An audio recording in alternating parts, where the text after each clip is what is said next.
अच्छा ये बताइए प्रभु, जब जहाँ कहीं भागवत होती है वहाँ पर आप कैसे जाते हैं, कितनी प्रसन्नता से जाते हैं? नारायण से पूछा, जहाँ जहाँ भागवत हो आप जाते हैं ना वहाँ पर। तो नारायण बता रहे हैं, कितना सुंदर उदाहरण दे रहे हैं। हे ब्रह्मा, यत्र यत्र चतुर्वक्त्र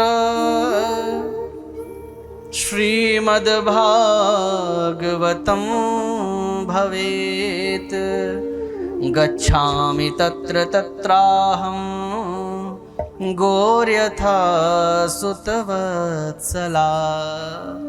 हे ब्रह्मा, हे चतुर्वक्त्र, चतुर्वक्त्र मतलब चार मुंह वाले, हे चतुर्वक्त्र, यत्र यत्र श्रीमद् भागवतम भवेत, जहाँ भी श्रीमद् भागवत की कथा होती है, तत्र तत्र अहम गच्छामि, मैं वहाँ वहाँ पर जाता हूँ। ब्रह्मा जी ने पूछा, केन प्रकारेण, किस प्रकार से जाते हैं? क्योंकि कथा में भी तो कई लोग आते हैं।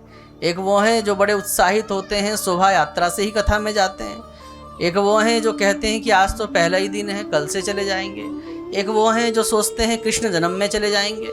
एक वो हैं सोचते हैं कि चलो छठे दिन चले जाएंगे। एक वो हैं कि जो सोचते हैं कि चलो 6 दिन तो हम जा नहीं पाए, घर के काम धंधे बहुत थे, चलो आज 7वें दिन चले जाएंगे। फिर एक वो भी है, भैया प्रसाद लेने तो जाना ही पड़ेगा। तो आए तो सभी कथा में, लेकिन सबका आने का तरीका अलग अलग था। तो ब्रह्मा जी ने नारायण से कहा कि प्रभु, जहाँ कथा होती है आप जाते हैं, लेकिन कैसे जाते हैं? पहले दिन जाते हैं या चौथे दिन टोकरे में ही बैठ के आते हैं, नंद के आनंद भयो जय कन्हैया लाल के, या फिर आप भी भंडारे के दिन आते हो? तब भगवान ने क्या कहा, यत्र यत्र चतुर्वक्त्र श्रीमद् भागवतम भवेत गच्छामि तत्र तत्राहम गौर यथा सुतवत्सला।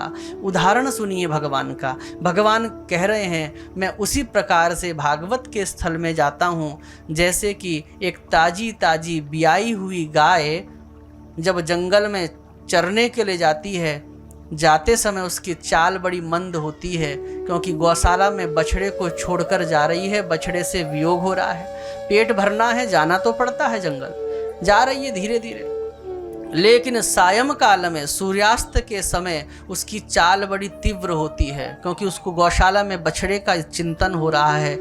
और अब अगर गौशाला में गोपालक अगर गाय को सोचे कि मैं अंदर जाने नहीं दूंगा बछड़े के पास, कितना प्रयास कर ले, चाहे मोटा लठ लेकर भी क्यों ना खड़ा हो जाए, गाय, कल्पना करके देखिए, जिसने गाय पाली है उसको पता होगा, कल्पना करके देखिए, क्या आप उस गाय को उस बछड़े के सामने जाने से रोक सकते हैं? चाहे आप पर प्रहार क्यों ना करना पड़े, वह उस प्रहार से बचते हुए कैसे भी सीधा जाकर अपने ब्याए हुए बछड़े के पास जाकर खड़ी हो जाती है। तो भगवान कहते हैं, गौर यथा सुतवत्सला, जैसे वो ब्याई हुई गाय भागते हुए अपने बछड़े के पास चली जाती है, वैसे ही जहाँ पर श्रीमद् भागवत कथा की योजना बनती है कि यहाँ पर भागवत कथा होनी है, भगवान नारायण कह रहे हैं, मैं वैसे ही उस गाय की तरह उस स्थान पर विराजमान हो जाता हूँ। इसलिए इस भ्रम में मत रहना कि ये आप श्रीमती माया देवी जी के आंगन में बैठे हैं। आप साक्षात ये मानकर कथा श्रवण कीजिएगा कि हम तो साक्षात नारायण की गोद में बैठे हैं। ये कोई स्थान नहीं, अब ये कोई आंगन नहीं, ये तो देवालय है 7 दिन के लिए, ये तो सुंदर घाट है, भगवान की गोद में बैठे हैं आप। और ऐसा अवसर तो राधा रानी की कृपा से प्राप्त होता है। इसलिए ये भी समझ सकते हैं कि राधा रानी की गोद में बैठकर मानो राधा रानी ही आपको लोरियों के रूप में 7 दिन तक अब भगवान की कथा रूपी लोरियां सुनाएगी, जिससे विश्राम प्राप्त होगा।